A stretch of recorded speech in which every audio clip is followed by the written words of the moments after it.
गंगा माई के ऊँची आरावती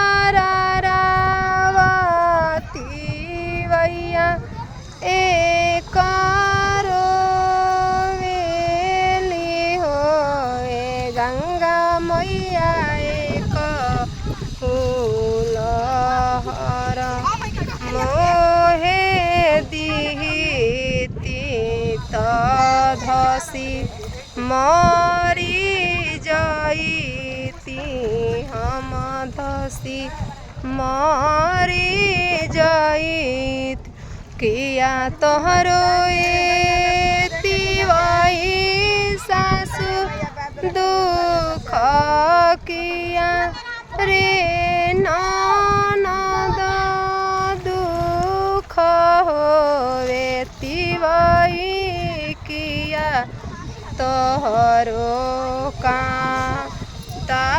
विदेश कमन दुखवाय हवेला नाही हमरो गंगा मैया सासु दुख नाही रे ननद दुख होए गंगा मैया नाही हमरो का विदेश कोखिया दुखवावेला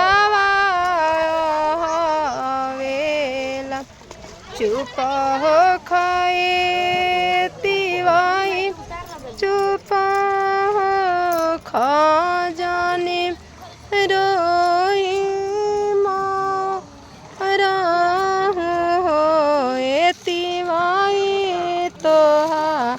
राजे होरी लाजनमी है मौल उठे सोहर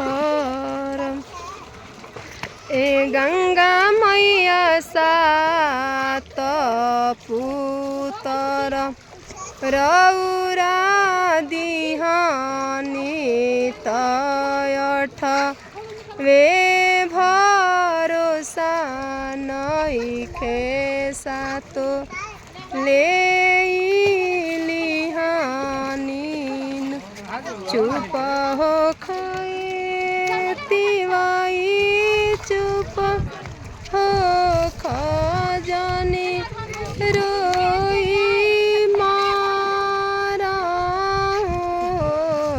तिवाई तो राजे होरी लाजनमी है महल उठी सोहर। आप सबको राधे राधे, जय श्री कृष्णा, जय गंगा मैया। आज मेरा एनिवर्सरी है इसलिए हम गंगा माई के पास आई हूँ। हर हर महादेव।